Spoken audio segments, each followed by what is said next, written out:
అది కాదు మిత్ర, నువ్వు ఇలా డల్గా ఉంటే ఎలా చెప్పో నేను చూడలేకపోతున్నాను. అలా అని నువ్వు ఇలా బాధగా ఉంటే నేను నిన్ను ఎలా ఓదార్చాలో కూడా అర్థం కావట్లేదు. ఏదో అనుకోకుండా అలా జరిగిపోయింది. ఆ నైట్ అలా జరిగిన దానికి నేను చాలా బాధగా ఉన్నా కానీ నలుగురికి తెలిసి అవమాన పాలు అయ్యేదానికంటే నువ్వు కామ్గా ఉండు, నేను కామ్గా ఉంటే సరిపోతుంది. ఇలా నువ్వు ఉంటే లక్ష్మికి అనుమానం వస్తుంది. కాబట్టి నువ్వు ఎలాగైనా సరే ఫంక్షన్కి వెళ్ళి తీరాలి. నేను అసలు ఫంక్షనే జరుపుకోనని వివేక్కి కూడా చెప్పాను మనీషా. అలా అనకు మిత్ర, నువ్వు అలా అంటే నేను తట్టుకోలేను. అందరికీ అనుమానం వస్తుంది. అప్పుడు నువ్వు ఏమని చెప్తావు? అందరికీ తెలియడానికి వీల్లేదు మిత్ర. అందరూ మనల్ని క్వశ్చన్ వేస్తారు. అది నాకు ఇష్టం లేదు. అర్థం చేసుకో మిత్ర. నువ్వు ఎలాగైనా సరే ఫంక్షన్కి వెళ్ళి తీరాలి. నా కోసం మిత్ర, దండం పెట్టి చేతులెత్తి చెప్తున్నాను. ఎలాగైనా నువ్వు ఆ ఫంక్షన్కి వెళ్ళాలి. ఎలా వెళ్ళాలి మనీషా? నేను చాలా గిల్టీలో ఉన్నాను. ఆ గిల్టీ పోగొట్టడానికే నేను ఇలా మాట్లాడుతున్నాను. అందరికీ అనుమానం రాకుండా ఉండాలంటే నువ్వు లక్ష్మి పక్కన వెళ్ళాలి. లేదంటే లక్ష్మి మునుపటిది కాదు, తను అవార్డు కూడా సొంతం చేసుకుంది. వాట్ ఈస్ వాట్ అనేది కూడా ఇప్పుడు లక్ష్మికి అంతా తెలుసు. కాబట్టి నేను చెప్పినట్టు నువ్వు మీ మ్యారేజ్ డే జరుపుకుంటే మంచిది మిత్ర. నా వల్ల కాదు మనీషా, ట్రై టు అండర్స్టాండ్. నా మీద ఒట్టే మిత్ర అని విధంగా అనగానే ఇక వెంటనే సరే అని విధంగా అంటూ ఇక అక్కడి నుండి మిత్ర వెళ్ళిపోతూ ఉంటాడు. ఇక మరోవైపు ఏంటి మనీషా, నువ్వు అనుకున్న ప్లాన్ సక్సెస్ అయిందా? ఆంటీ, నేను ప్లాన్ వేశాక సక్సెస్ అవ్వకుండా ఉంటుందా? చెప్పండి ఆంటీ. సక్సెస్ అయి తీరుతుంది.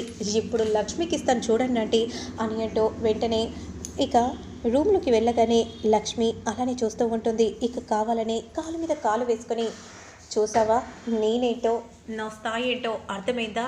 ఇప్పుడు నువ్వు ఎంత చేసినా మిత్ర నీ మాట వినడు. మిత్ర నా మాటే వింటాడు. ఎందుకంటే ఇప్పుడు మిత్ర నేను ఎలా చెప్తే అలా ఒక రిమోట్ లాగా పనిచేస్తాడు కాబట్టి. అవునా, నువ్వలా అనుకుంటున్నా అని అంటూ నవ్వుతూ ఉంటే, ఏంటి నేనలా అనుకోవడం ఏంటి? మిత్ర నేను చెప్తేనే, నేను భిక్షగా వేస్తేనే నీతో పాటు మ్యారేజ్ డే చేసుకోవడానికి ఒప్పుకున్నాడు. అలా అని నువ్వు అనుకుంటున్నావు మనీషా. కానీ అసలు ఏంటో తెలుసా, దేవయాని ఆంటీ నోరు నొక్కిందే నేను. కావాలని నీతో ఆయనని ఒప్పించేలా చేసిందే నేను. అది తెలియకుండా నువ్వు నా ముందు వచ్చి నువ్వు అలా మాట్లాడితే సిల్లీగా లేదు అని అనగానే ఒక్కసారిగా షాకింగ్గా అలానే చూస్తూ ఉంటుంది. కావాలంటే మా చిన్నత్తయ్యని అడుగు, అందరికీ చెప్పిందని నువ్వనుకుంటున్నావు, కానీ చెప్పకుండా నోరు నొక్కేశారని నేనంటున్నాను అని అనగానే ఇక మనీషా షాకింగ్గా చూస్తూ ఉంటుంది. ఎందుకంటే ఆయన నువ్వు చెప్తే ఖచ్చితంగా వస్తారు. ఎందుకంటే నీ వల్లే ఆయన గిల్టీలో ఉన్నాడు కాబట్టి. నువ్వు చెప్తే వస్తారని నేను ఎలా ప్లాన్ చేశానో నీకు తెలియకుండా నువ్వే నా వలలో పడ్డావన్న విషయం నీకు తెలియదు ఇప్పుడు నేను చెప్పేంతవరకు అని లక్ష్మి అనగానే ఒక్కసారిగా మనీషా షాకింగ్గా చూస్తూ ఉండిపోతుంది. అసలు ఇలా జరిగిందేంటి అని అనుకుంటూ కోపంగా దేవయాని రూమ్లోకి వెళ్తూ ఉంటుంది. ఏమైంది మనీషా, నీ ప్లాన్ సక్సెస్ అయింది కదా? పాపం నీ మాటలన్నీ విన్నాక ఒక్కసారిగా అవ్వక్కవచ్చు. ఏంటంటే మీరింట్లో ఎవరికి చెప్పలేదా? లేదు మనీషా, ఆ లక్ష్మియే చెప్పకుండా నా నోరు నొక్కేసింది. కానీ ఇదంతా తనే ప్లాన్ చేసిందంట. నాతో ఒప్పించేలా చేసిందే తనంట. అంటే అసలు ఇలా జరిగిందేంటి? అవునా, ఇప్పుడు ఎలా?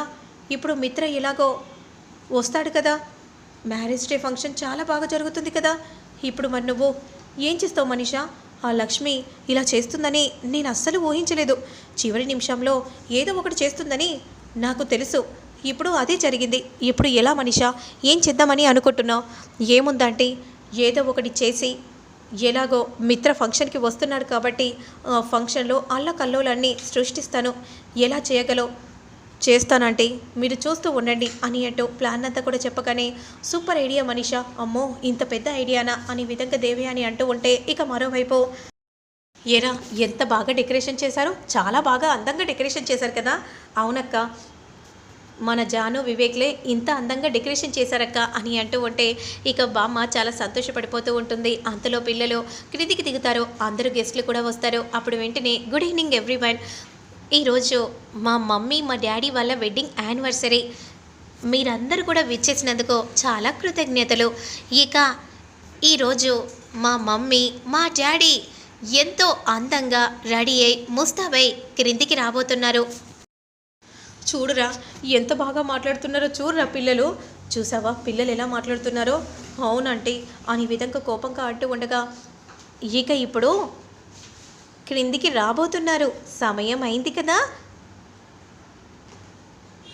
లెట్స్ వెల్కమ్ లక్ష్మీనందన్, మిత్రానందన్ గారు అని విధంగా అనగానే వెంటనే స్టేజ్ నుండి అలా క్రిందికి దిగుతూ ఉంటే అందరూ కూడా చూడముచ్చటైన జంట అంటూ ఎంతో అప్రిషియేట్ చేస్తూ ఉంటారు. ఇద్దరు కూడా అలా ఒకరి కళ్ళలో ఒకరు చూసుకుంటూ నడుస్తూ ఉంటే లక్ష్మి మాత్రం ఎంతో సంతోషంగా మిత్రను క్రిందికి దింపుతూ ఉంటే ఇక మిత్ర మౌనంగా క్రిందికి దిగుతూ ఉంటారు. చూసారా అంటే మిత్ర మొహంలో ఎలాంటి నవ్వు కనిపించట్లేదు అని అంటూ ఉంటే ఇక దేవయాని కూడా అలాగే చూస్తూ ఉంటుంది. అందరూ కూడా క్లాప్స్ కొడుతూ ఉంటారు. ఎంతో అందంగా ఉన్నారు మీ జంట, నిజంగా సూపర్ కపుల్. అవునన్నా, మీది లవ్ మ్యారేజా అరేంజ్ మ్యారేజా అని అంటూ ఉంటే ఏం సమాధానం చెప్పాలో అర్థం కాక అలానే చూస్తూ ఉంటే, చెప్పండి నాన్న, అలా ఉంటే ఎలా చెప్పండి, ఈరోజు మీ వెడ్డింగ్ యానివర్సరీ, చెప్పాల్సిందే, పిల్లల పిడుగులా ఎలా మాట్లాడుతున్నారో చేరు అని దేవయాని అంటూ ఉంటుంది మనీషాతో. ఏమైంది, మాది అరేంజ్ మ్యారేజ్, మరి అమ్మను ప్రేమించారు కదా, ప్రేమించే పెళ్లి చేసుకున్నారు కదా, చెప్పండి నాన్న, అలా ఉంటే ఎలా చెప్పండి అని అంటూ ఉంటే ఇక మిత్ర అలానే చూస్తూ ఉంటే లక్ష్మి సిగ్గుపడిపోతూ మిత్ర వైపు చూస్తూ ఉంటారు. ఆంటీ వాళ్ళు ఏదైనా చేయనివ్వండి ఆంటీ, కానీ ఏదో ఒకటి చేస్తానంటీ, ప్రేమించే పెళ్లి చేసుకున్నాను అని విధంగా అనగానే ఇక అందరు కూడా చాలా సంతోషపడిపోతూ ఉంటారు. ఏ నాన్న, అమ్మను ప్రేమించి పెళ్లి చేసుకున్నారన్నమాట అని విధంగా అనగానే మిత్ర మనసులో ఉన్న మూడ్ ఆఫ్ని కాస్త తొలగిస్తూ ఉంటారు. చూసావా మనీషా, మూడ్ ఆఫ్ కూడా మిత్రది పోయింది, ఇప్పుడు మిత్ర క్యాజువల్గా ఉంటున్నాడు అని అంటూ ఉంటే, ఇప్పుడు ఎలా మనీషా, ఏం చేయబోతున్నావు ఆంటీ, ఇప్పుడు ఒక మాస్టర్ ప్లాన్ వేసానంటీ. మాస్టర్ ప్లానా, ఏం ప్లాన్ మనీషా, చూస్తూ ఉండండి ఆంటీ, మీకే అర్థమవుతుంది అని మనీషా అంటూ ఉంటుంది. ఇక వెంటనే ఫోన్ చేస్తుంది. హలో అంజలి, ఎక్కడ ఉన్నావు? నేను గెస్ట్ హౌస్లో ఉన్నాను. అవునా, నేను చెప్పింది చెప్పినట్టు నువ్వు చేయాలి, నువ్వు మా ఇంటికి రావాలి. ఎందుకు మనీషా, నేను చెప్తుంది విను అని విధంగా అంటూ ప్లాన్ని మొత్తం ఎక్స్ప్లెనేషన్ ఇస్తూ ఉంటుంది మనీషా. ఇక మరోవైపు ఇక ఆలస్యం చేయకుండా డ్యాన్స్ వేయడమే.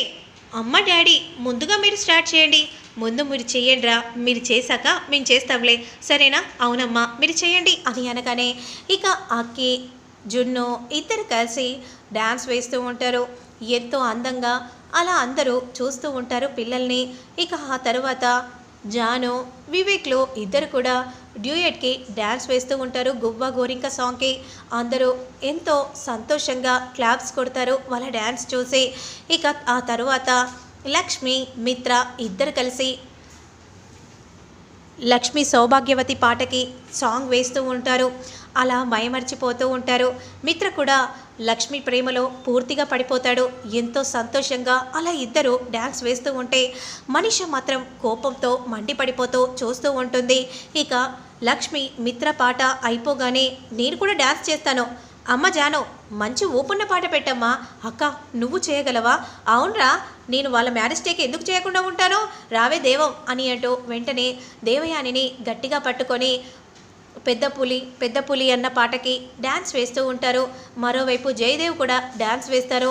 అందరూ కూడా క్లాప్స్ కొడుతూ ఉంటారు. ఎంతో సంతోషంగా అందరూ కలిసి ఫ్యామిలీ అంతా చిందులు వేస్తూ ఉంటే అందరూ క్లాప్స్ కొడుతూ ఉంటే ఈ అంజలి ఏంటి ఎక్కడ ఉంది, ప్లాన్ అంతా వర్కౌట్ అయిన మనీషా ఆంటీ, ప్లాన్ అంతా వర్కౌటే ఆంటీ, ఇంకా సేపట్లో దిగుతారు చూడండి ఆంటీ అని మనీషా అంటూ ఉంటుంది.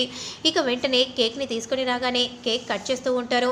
మనీష చాలా కంగారు పడిపోతూ ఉంటుంది. ఏంటి ఇంకా రావట్లేదు అని అనుకుంటూ చూస్తూ ఉండగా అదే సమయానికి కేక్ కట్ చేసి లక్ష్మికి తినిపించబోతూ ఉంటే నిజంగా నువ్వు సూపర్ మిత్ర అని విధంగా అంటూ క్లాప్స్ కొట్టగానే వాళ్ళ ఫ్రెండ్స్ని చూసిన మిత్ర షాక్ అయిపోతాడు. వెంటనే అసలు నువ్వు ఇలా చేస్తావని అనుకోలేదు మిత్ర అని విధంగా అనగానే మిత్ర లక్ష్మి షాకింగ్గా చూస్తూ ఉంటారు. మరి ఆ తర్వాత ఏం జరుగుతుంది ఏంటి అనేది నేను మళ్ళీ నెక్స్ట్ వీడియోలో అప్లోడ్ చేస్తాను, లేట్ చేయకుండా చూసేయండి.